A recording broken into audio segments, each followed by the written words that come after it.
जय हिंद दोस्तों, मैं प्रिंस आपका स्वागत करता हूं रोजगार की राह पर। तो आप सभी कैसे हैं? उम्मीद है आप सब बहुत अच्छे होंगे और अपनी पढ़ाई को बहुत बेहतर तरीके से कर रहे होंगे। तो मैंने आपको कल ही बता दिया था कि भी हम आज क्या पढ़ने वाले हैं। तो आज हम पढ़ने वाले हैं राष्ट्रपति या प्रेसिडेंट। वो भाग के माध्यम से, जैसे भाग 5 और अनुच्छेद 52 में बात करी गई है। तो ये सारी चीजें मैं आपको पीछे सारी क्लास में सीक्वेंस वाइज लेके चल रहा हूँ कि भाई जैसे पार्ट 4 ए, इसमें क्या था, मौलिक कर्तव्य थे। और भाग 4 में क्या था, तो राज्य के नीति निर्देशक तत्व थे। इसके बाद में आता है भाग 5 और उसमें क्या है, केंद्र। केंद्र में क्या पढ़ रहे हैं हम लोग? राष्ट्रपति। राष्ट्रपति का अनुच्छेद भी आपको पता होना चाहिए, जैसे 52 से हम पढ़ने वाले हैं। क्योंकि इक्यावन इक्यावन किस में आ गया था हमारा? वो आ गया था नीति निर्देशक तत्वों में। और 51 क्या किस में आ गया था? वो मौलिक कर्तव्य। और इसके बाद में हम पढ़ेंगे क्या? 52 यानी कि राष्ट्रपति के बारे में। तो देखो, कोई भी चीज़ आप उसे तैयार करते रहिए। जो आपके पीछे की चीज़ें हैं उनको हमेशा लगातार रिवाइज करते रहिए। ये नहीं है कि भी आपने आज ही नोट कर लिया, आज नोट करने के बाद में आपने उसे एग्जाम तक देखा ही नहीं। सबसे सबसे जो याद करने की ट्रिक यही होती है कि भी आपने एक बार चीज़ों को नोट करा। नोट करने के बाद हफ्ते 10 दिन उसको रिवाइज कर लिया। फिर उसके बाद में 15 20 दिन 25 दिन बाद फिर एक बार रिवाइज कर लिया। और ये उसके बाद में आपकी सारी चीज़ें एकदम तटस्थ हो जाती हैं भाई। वो उसके भूलने के चांसेस बहुत कम होते हैं। अब तो आप उसके बाद में साल 1.5 साल भी आपसे कोई चीज़ पूछेगा ना कि भाई प्रेसिडेंट का भाग बताइए, कौन से भाग में प्रेसिडेंट की बात करेगी, तो आप झट से बताएंगे कि भाग नंबर 5 और अनुच्छेद ये है। तो ऐसे ये सारी चीज़ों को तैयार करते चलिए। और तैयार तैयार मीन्स यही है कि आप कोई भी चीज़ छोड़ के नहीं चल सकते। कंपटीशन देख सकते हो आप। एसएससी जीडी की बात कर ले, यूपी पुलिस की बात कर लिए, चाहे तो आप पीछे की कोई सी भी उठा के लेंगे, यूपीएसआई की बात कर लीजिए कि मेरिट इनकी कहाँ पे तक जाती है। आप तो देख रहे हो जो फिलहाल में जो पिछली जो मेरिट लगी हुई है, 90% तक मेरिट गई है। ये भी फर्स्ट मेरिट गई थी। फर्स्ट मेरिट का आप जानते हो कि भी सेकंड मेरिट और थर्ड मेरिट कहाँ तक जाएंगे। 3 मेरिट लगते हैं एसएससी जीडी में। तो ये सब आपको चीज़ को पता होना चाहिए। आप किसी भी चीज़ को छोड़ नहीं सकते, आपको सारी चीज़ तैयार करवानी है, अपने करनी है। और आप किसी की भी हेल्प ले सकते हैं भाई। कोई भी चीज़ समझ में नहीं आती हो, हमारे उसमें भी कमेंट बॉक्स में कमेंट कर सकते हो, भैया जी मुझे ये चीज़ समझ में नहीं आ रही है। हमारी सारी क्लासेस रेगुलर जा रही हैं। आप रेगुलर हमारे साथ बने हुए और हम आपके साथ बने हुए हैं। वीडियो जितना हो सके आप लाइक करें, शेयर करें, वो आप देखिए। इसके बाद में हम बात करते हैं, पर लेकिन पढ़ाई जरूर अपना रेगुलर रखिए। पढ़ाई को वो मत करिए कि भी हम पढ़ नहीं सकते। अ, आप कुछ चीज़ें नहीं पढ़ रहे तो इसका मतलब ये है कि आप कहीं ना कहीं पीछे जा रहे हैं सबसे। भाई पढ़ने का समय जब भी होता है जब कोई वैकेंसी का एग्ज़ाम ना हो। एग्ज़ाम के पास तो सभी पढ़ेंगे, आप क्या सभी पढ़ेंगे? तो उस टाइम पे सब लोग पढ़ रहे होंगे। लेकिन आगे निकलना जिसको आगे निकलना होता वो इस समय पे पढ़ता जिस समय कोई नहीं पढ़ रहा हो। तो यहाँ पे हम बात कर रहे थे भाग 5 के। और अनुच्छेद क्या आएगा हमारे? अनुच्छेद 52 से 61। तो भाग 5 में किसकी बात करी गई है? हम बात कर लेते जैसे अनुच्छेद 52, संघ की कार्यपालिका। संघ की कार्यपालिका, एजुकेटिव हेड ऑफ यूनियन। संघ का जो हेड होगा, कौन होगा? वो होगा हमारे जो होंगे वो कौन होंगे? राष्ट्रपति होंगे। अगर मैं बात करूं, इसमें पद की बात करेगी है, सुप्रीम पद कौन होंगे जी? राष्ट्रपति, प्रेसिडेंट। जैसे सेना के चीफ कौन होंगे? तो वो तीनों सेनाओं के चीफ, चाहे वायुसेना हो, थल सेना हो, या फिर हमारी नेवी की बात करें, वो कौन होंगे? तो राष्ट्रपति उन तीनों अ, सेनाओं के प्रमुख होंगे। इसके बाद इसमें जो सारे पद की बात करेगी, राष्ट्रपति किसके हेड होंगे? तो इनके होंगे। उसके बाद में जैसे आपको पता होना चाहिए, जब मैं संसद पढ़ाऊंगा तो आपको बताऊंगा संसद किन 3 बिंदु होते हैं, कौन कौन से? लोकसभा, राज्यसभा और हमारे प्रेसिडेंट को मिलकर एक संसद बनती है। मान लीजिए कोई बिल पेश हो रहा तो पहले लोकसभा में होगा या राज्यसभा में होगा, उसके बाद में प्रेसिडेंट के हस्ताक्षर होंगे, तभी कोई अधिनियम बनता। तो सुप्रीम पद है हमारा कौन सा जी? राष्ट्रपति। इसके बाद में हम बात कर लेते हैं आर्टिकल या अनुच्छेद 53। संघ की कार्यपालिका की शक्ति, पालिका की शक्ति। कार्यपालिका, संसद की बात करें या फिर हम जैसे बात करते हैं कि कार्यपालिका क्या है, जो विधायिका की बात करें जो उसको बनाती है, विधि, कोई विधि बना रहे हैं, वे नियम बना रहे हैं, अधिनियम ला रहे हैं, तो किस किस में आएंगे वो सब? कार्यपालिका में। हमारी एक न्यायपालिका, एक कार्यपालिका और एक विधायिका, तो तीन है। इसके बाद में हम बात करते हैं, लेकिन अभी हम किसकी बात कर रहे हैं? प्रेसिडेंट की। निर्वाचन मंडल, निर्वाचन व्यवस्था, व्यवस्था भाई, जैसे प्रेसिडेंट का आपको पता होगा, प्रेसिडेंट का जो निर्वाचन होता वो कैसा होता? अप्रत्यक्ष रूप से। क्वेश्चन आया है कि भाई प्रेसिडेंट का अप्रत्यक्ष रूप से वो होता है, निर्वाचन होता है। तो इसकी व्यवस्था कैसे दी गई है, कौन कौन इसमें भाग लेंगे? तो इसमें भाग लेंगे, इसकी व्यवस्था क्या है? संसद के दोनों सदनों के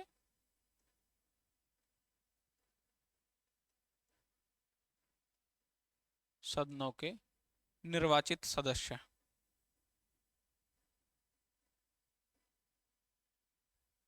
निर्वाचित सदस्य। उसके बाद में कौन होंगे निर्वाचित? एमपी, जिनको हम बोलते हैं मेंबर ऑफ पार्लियामेंट। इसके बाद में कौन होंगे? जो विधानमंडल या विधानसभा, विधान सभाओं के निर्वाचित सदस्य।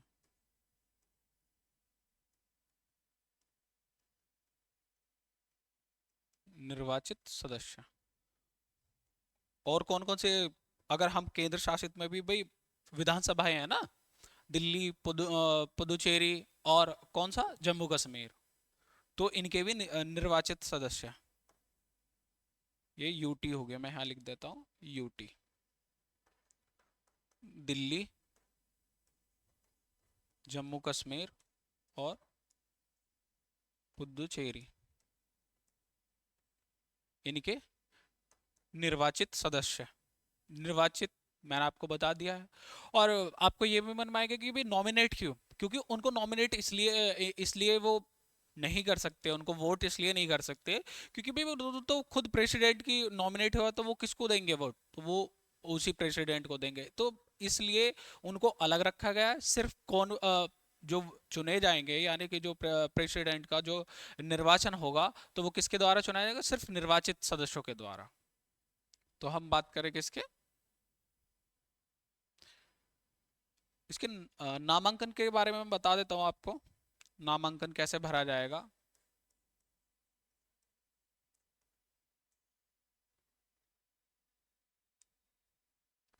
नामांकन या नॉमिनेशन फॉर्म क्या जी? जैसे आप कोई भी किसी भी तरह के, मान लीजिए कोई कोई भी किसी पद के लिए, मान लो जैसे हमारे एमपी चुने जाएंगे तो उसके लिए फॉर्म भरते हैं ना, सब के फॉर्म भरा जाता है। ऐसे ही प्रेसिडेंट क्या होंगे भाई? 50 प्रस्तावक और 50 अनुमोदक।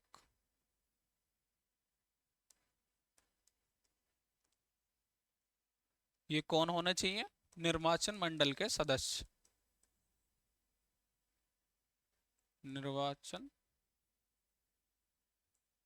मंडल के सदस्य। ठीक है। और ये अनुमोदन कौन होना चाहिए? समर्थन में भी। ये क्या चीज है आपने बोला 50 प्रस्तावक और 50 अनुमोदक? ये वो है कि मान लीजिए जो निर्वाचन मंडल के सदस्य कौन होंगे? एमपीज और एमएलए होंगे। इनमें से 50 लोग उनके साथ में होने चाहिए कि वे निर्वाचन मंडल के जो सदस्य हैं उन्हें प्रस्तावक देंगे कि हाँ जी ये हैं। उसके बाद में 50 अनुमोदक यानी कि समर्थन में होने चाहिए। समर्थन में यही कि हाँ उनके साथ हैं तो 50। लेकिन ये वर्तमान की बात है, वर्तमान की बात करते हैं हम ये। और राशि, जमानत राशि जिसे हम बोलते हैं, क्या बोलते हैं, जमानत राशि, वो कितनी होगी? 15,000। कहाँ पे होगी? आरबीआई बैंक में जमा होगी। ठीक है। अगर बात करते हैं हम कि भाई आप 1/6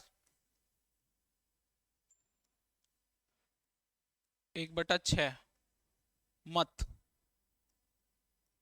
प्राप्त कर लेते हैं तो आपको जमानत राशि वापस कर दी जाएगी। अगर इतने आप वोट प्राप्त नहीं करते तो आपकी जमानत राशि जब्त कर ली जाएगी। ये वर्तमान की व्यवस्था। अगर हम बात करें मूल व्यवस्था की, मूल व्यवस्था की, मूल में कितने थे? 10 प्रस्तावक थे और 10 अनुमोदक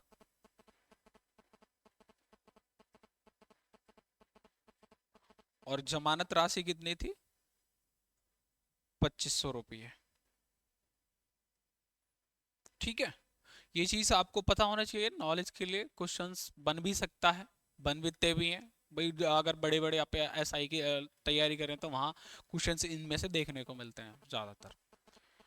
इसलिए आपको बता दिया मैंने ये सारी चीज़ कि आप इन चीज़ों को नोट करते रहिए कि भाई वर्तमान आपको पूछ सकता, मान लीजिए अभी वर्तमान में कितने समर्थक में होने चाहिए, कितने अनुमोदक में होने चाहिए। ठीक है। इसके बाद में हम बात करते हैं जैसे आर्टिकल 55। क्या जी? आर्टिकल 55, राष्ट्रपति के निर्वाचन की प्रक्रिया।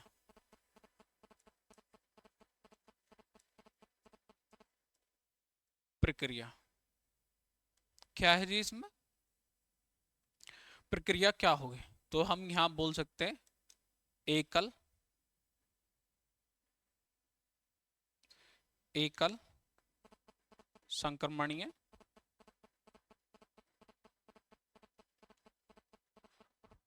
मत पद्धति, पद्धति द्वारा। एकल संक्रमणीय मत पद्धति द्वारा ये क्या भी है जी कि भाई इसमें ऐसे वोट नहीं दिया जाता जैसे आप गए, आप कहें जब वोट देने जाते हैं तो आपको एक वोटिंग मशीन होती है जो ईवीएम बोलते हैं। उसमें आपको चिन्ह दिखाए जाते हैं और उसके सामने नाम आता है कि भाई ये है कि इनके नाम पे वोट है, ये खड़े, तो आपने पहला उसका बटन दबा दिया जिसको आपको वोट देना है। उसके बाद में हम बात करें, लेकिन प्रेसिडेंट का ऐसा नहीं होता। इनका होता है जैसे एक पेपर, जैसे बैलेट पेपर की बात करें तो प्रेफरेंस देना होता कि भाई जैसे 4 लोग प्रेसिडेंट के पद पर हुए, ए बी सी डी। एक सेकेंड, हम बात करते जैसे ए बी सी डी। तो आप फर्स्ट प्रेफरेंस किसे देते हैं? मान लीजिए आपने वोट डाला, आप या जो जो लोग वोटिंग करते हैं, तो यहाँ कैसे होगा? मान लीजिए प्रेफरेंस देनी हो गया ऐसे, एक पहले इनको दे दिया, सेकंड पे इनको दे दिया, थर्ड पे इनको दे दिया, फोर्थ पे इनको दे दिया। ऐसा नहीं है कि आप, और आपको कॉलम वो खाली नहीं छोड़ सकते। प्रेफरेंस के तौर पर, प्रेफरेंस के बात करें, प्रेफरेंस के तौर पर जो फर्स्ट नंबर पे आएगा उसको प्रेसिडेंट माना जाएगा। और इसका निर्वाचन कौन कराता है? तो निर्वाचन आयोग कराता है हमारा। निर्वाचन आयोग इस कराता है। मैंने ये आपको बताया कि प्रेसिडेंट का कैसे होता है। तो एक बैलेट पेपर या इसकी बात करें, और वो किसी को दिखा नहीं सकते आप। वो उनका कौन होगा?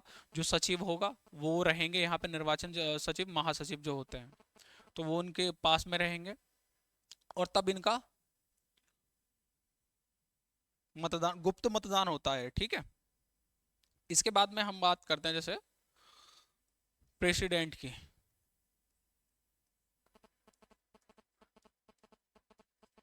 निर्विरोध राष्ट्रपति कौन बने थे? या फर्स्ट, पहले मैं बात करूंगा पहले प्रथम राष्ट्रपति कौन थे हमारे, डॉक्टर राजेंद्र प्रसाद जी। इसके बाद में हम बात करें सेकंड कौन थे, तो एस राधाकृष्णन। इसके बाद में जैसे सबसे पहले आपको ये चीज़ तो मेनली आपको पता होंगी, लेकिन सबसे ज़्यादा जैसे पूछा जाता है प्रेसिडेंट से, कि सबसे पहले पूछा जाता है कि भाई निर्विरोध राष्ट्रपति कौन चुने गए। तो निर्विरोध निर्विरोध कौन थे सबसे पहले, नीलम, नीलम संजीव, संजीव रेड्डी। निर्विरोध कैसे भैया जी, कि इनके सामने कोई था ही नहीं, बिल्कुल निर्विरोध चुने गए। और कौन चुने गए, नीलम संजीव रेड्डी। इसके बाद में हम बात करते हैं जो द्वितीय वरीयता, द्वितीय वरीयता, वरीयता समझ गए ना आप, मैंने क्या बताया था, ये जो प्रेफरेंस इसकी बात कर रहे हैं कि भाई ए बी पे इनको दिया, सी पे इनको दिया, तो सबसे पहले ए वाले, ए वाले को चेक करेंगे भाई कितने लोगों ने ए को वोट डाला है, फिर बी में चेक करेंगे कितने लोगों ने बी को डाला है। तो ऐसे ही द्वितीय वरीयता में जो प्रेसिडेंट थे वो कौन थे, 1969 वी गिरी, वी गिरी। ठीक है।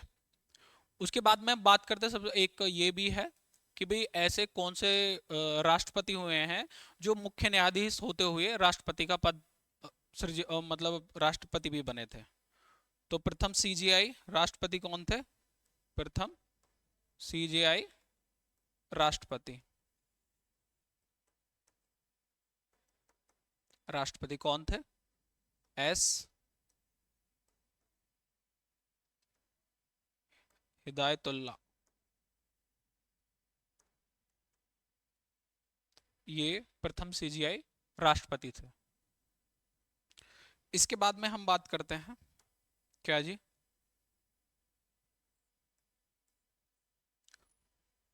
आर्टिकल 58। 58 में क्या दिया गया, अर्हताएं या फिर योग्यताएं, क्योंकि प्रेसिडेंट बनने के लिए क्या क्या अर्हताएं या फिर हम बात करें योग्यताएं होनी चाहिए। तो ये इसकी सारी सबकी बात करते हैं, क्या है, राष्ट्रपति बनने के लिए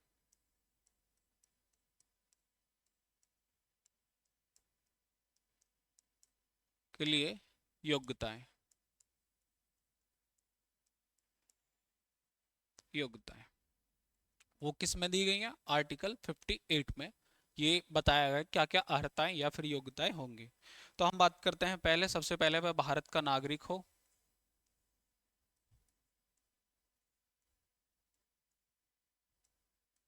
नागरिक हो। आपको पता होना चाहिए प्रेजेंट में कौन है हमारे देश के राष्ट्रपति, श्रीमती द्रौपदी मुर्मू जी हैं। कौन है, श्रीमती द्रौपदी मुर्मू। 35 वर्ष की आयु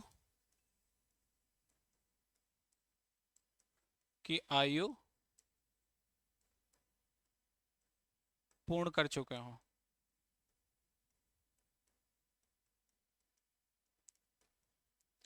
इसके बाद में हम बात करते हैं लोकसभा के सदस्य बनने, क्या है जी, बनने योग्य हो। ठीक है। इसके बाद में हम बात करते हैं किसी लाभ के पद पर ना हो, किसी लाभ के पद पर ना हो।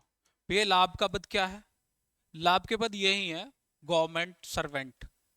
और अगर हम बात करें लोकसभा या राज्यसभा का जो भी मेंबर है या फिर इनको किसी भी लाभ के पद पर नहीं माना गया।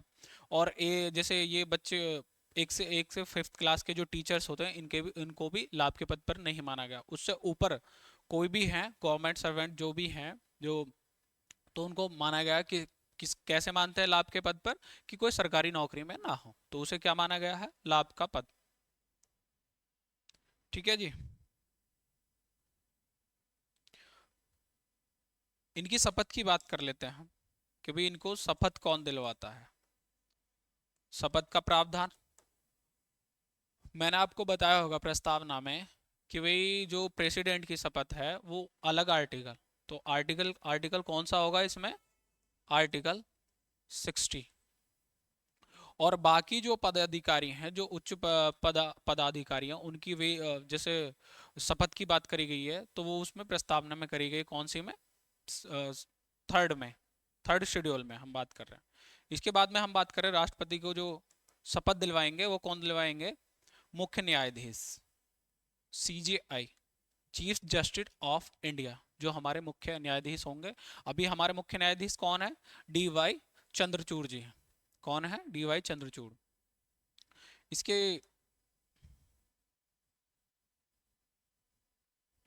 इसके बाद हम बात कर लेते हैं आर्टिकल 56। इसमें क्या होगा जी, इसमें होगा कार्यकाल,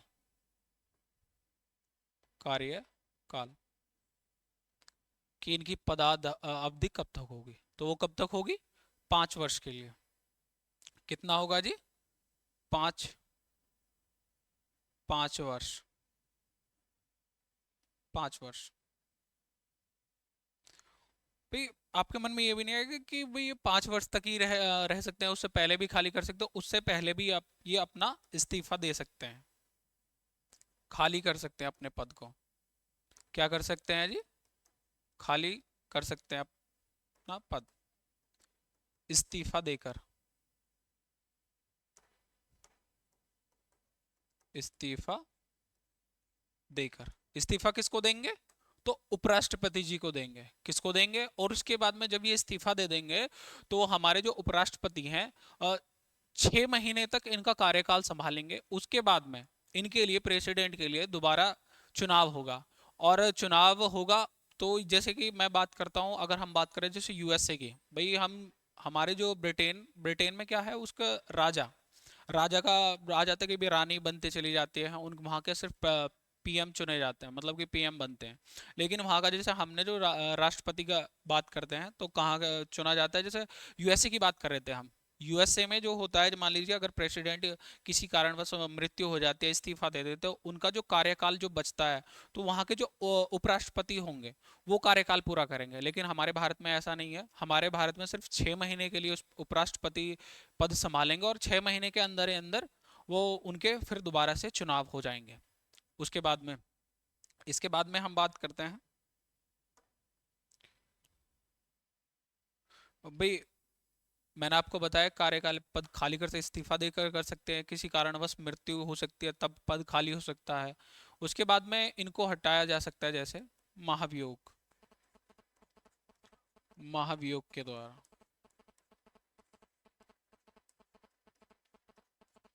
महाभियोग के द्वारा जब हटा दिया जाएगा तो पद खाली हो जाएगा वो। लेकिन अभी तक भी किसी पर भी महाभियोग के द्वारा हमारे यहाँ कोई भी राष्ट्रपति नहीं हटाए गए हैं, तो ये एक अच्छी बात है। हम बात कर लेते हैं अब महाभियोग की। तो इसमें सबसे पहले एक आर्टिकल होता है 61, 61 महाभियोग द्वारा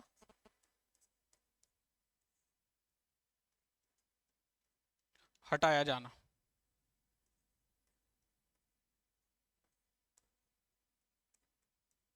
तो सबसे पहले तो मन में क्वेश्चन यही आना चाहिए कि महाभियोग द्वारा हटाया क्यों जाएगा।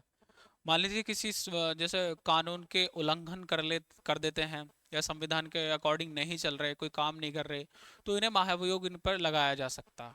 तो हम बात करते हैं इसकी प्रक्रिया क्या है। प्रक्रिया क्या है, मान लीजिए संसद के दोनों सदन है, दोनों सदन लोकसभा और राज्यसभा, तो दोनों सदनों में लगभग अगर महाभियोग लगे तो 14 दिन पहले, 14 दिन पहले, पहले राष्ट्रपति को सूचना देनी होगी। क्या देनी होगी जी, सूचना। उसके बाद में हम बात करें किसी भी सदन के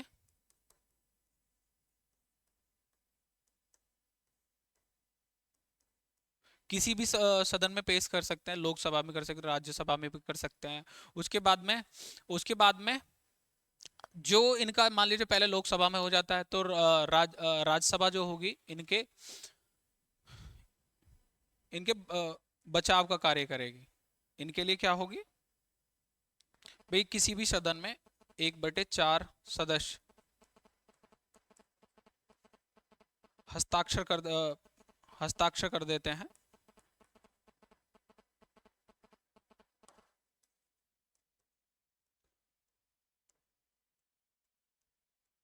हस्ताक्षर कर देते हैं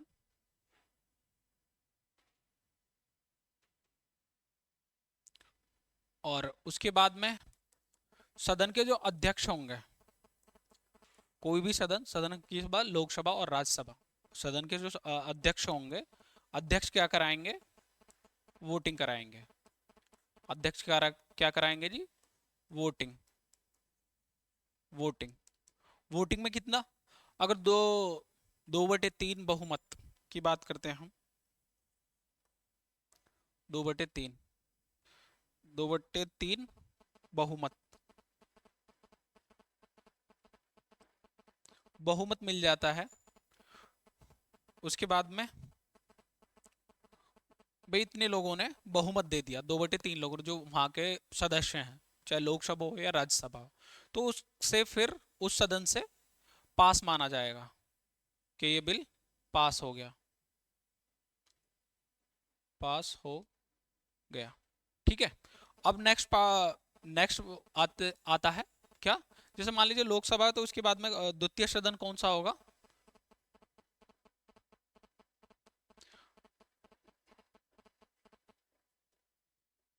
द्वितीय सदन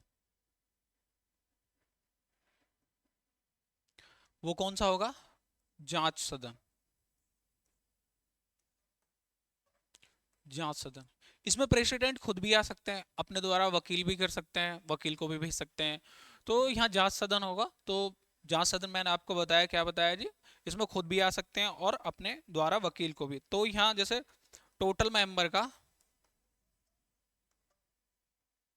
टोटल मेंबर का जो अध्यक्ष होगा वो फिर वोटिंग कराएगा, क्या कराएगा जी, वोटिंग होगी। वो वोटिंग करने के बाद में फिर ये पारित होगा और 2/3 बहुमत से अगर ये भी पास हो जाता है तो फिर महाभियोग के द्वारा, या हम बोले इम्पीचमेंट, इंग्लिश में क्या बोलते हैं, इम्पीचमेंट, तो उसके द्वारा राष्ट्रपति को तुरंत अपना इस्तीफा देना होगा। तुरंत क्या देना होगा, इस्तीफा देना होगा, वोटिंग। तो हम क्या कह रहे थे, टोटल मेंबर का 2/3 यहाँ से भी पास हो जाता है, 2/3 मेंबर जो है हस्ताक्षर करते पास हो जाता है, तो यहाँ पर क्या देना होगा, इस्तीफा, तुरंत इस्तीफा देना होगा। पहले जांच सदन में मान लीजिए मैंने आपको बता दिया है, मान लीजिए लोकसभा में या राज्यसभा की हम बात कर रहे थे कि भाई किसी में भी राष्ट्रपति को 14 दिन पहले इनको इन्फॉर्मेशन देनी होती है कि भाई उसके बाद में बिल पेश करते हैं, चाहे लोकसभा हो राज्यसभा हो। सेकंड सदन जो होगा वो जांच सदन होगा, और उसके बाद में जब जांच सदन के बाद भी कि भाई टोटल मेंबर का 2/3 अगर पास देंगे तो पास कर देते हैं, फिर उसके बाद में राष्ट्रपति जी को इस्तीफा देना होगा। क्या देना होगा, तो किसकी बात कर चल रही है ये, इम्पीचमेंट की बात चल रही है, आर्टिकल 61 की बात कर रहे हैं हम लोग। इसके बाद में हम बात करते हैं,